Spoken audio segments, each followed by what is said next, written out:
Hey everybody, welcome to another episode of Will Draw Reviews. You couldn't tell from the intro, today we are taking a look at the artwork from my favorite manga series, Naruto.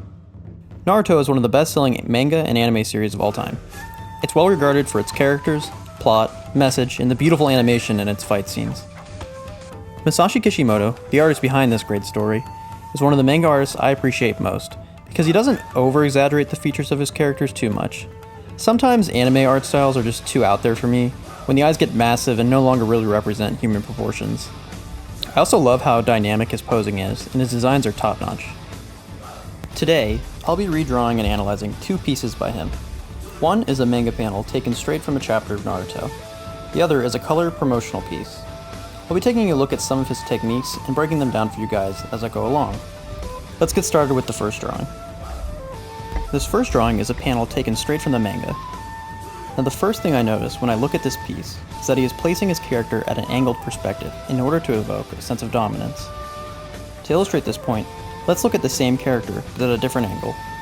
By angling the camera to look upward at the subject, we get a much more imposing look on the left piece than when the camera is straight onto the subject, like in the right piece. Kishimoto uses this constantly throughout the series in order to make characters seem weaker or stronger depending on the setting. While drawing this, I put a cube off to the side just so I can keep the perspective in mind while I place down my structure. Whenever drawing in perspective, I like to simplify the forms down to boxes and cylinders as much as I need to. This helps me put the structure accurately in perspective without having to consider the details yet. Once those are in place, it's as simple as just lowering the opacity and drawing over it. You can use this technique traditionally as well. Just draw lightly or use a very light Copic marker, and put in your structure.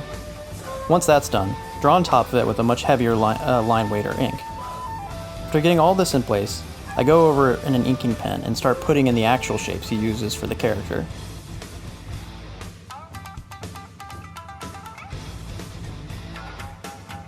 Once the outline is complete, I block in the shadow shapes and render them out. Kishimoto uses a white pen to create his fold lines in cloth and to distinguish edges when two black shapes are touching together. For example, the fingers on his gloves are separated by white lines in this instance.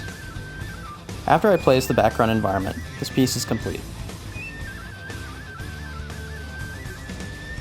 The first picture went well in my opinion. I like how whenever Kishimoto draws in his manga style, you can see he uses a very limited range of values. For light shadows, he uses small hatching, anything darker and it's pure black. Everything else he deems out of shadow is kept white.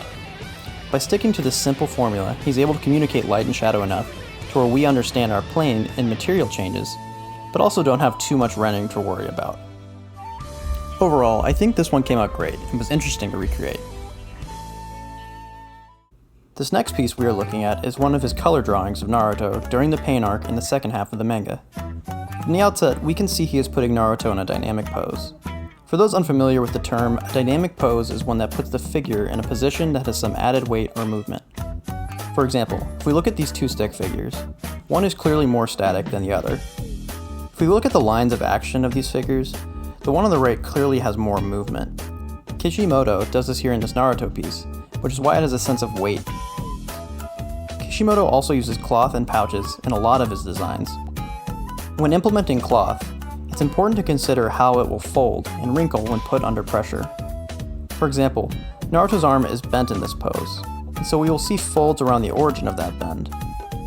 You typically find folds around the bend of the elbow and the bend of the knee. Also, you typically see excess cloth hanging from the waist. In terms of coloring this, I wasn't exactly sure how he colored it himself. I ended up using a gouache brush because it had the same effect digitally, but he may have used watercolors when he did this in real life. You just want a brush that isn't fully opaque so that you can get that painterly feel when you block this in.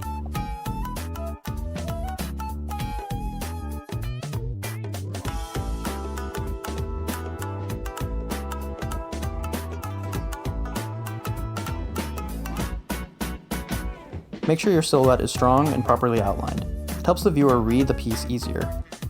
I added some rose petals at the end here just to make it look cooler because I felt like it. I love the way this turned out. Naruto is one of my favorite characters of all time, so it was just fun getting to draw him. I really like how Kishimoto renders these color drawings. It just looks super cool and I think it's pretty unique. I made some proportional mistakes on the face that I could fix and some posing issues, but overall this is a hit for me. Okay guys, I hope you all enjoyed this video. I want to thank Musashi Kishimoto for making such great artwork and such a great series. If you like this video, please like and subscribe, and if you want to see more videos like this, go to my channel and check out some of my other drawing videos. See you next time, everybody.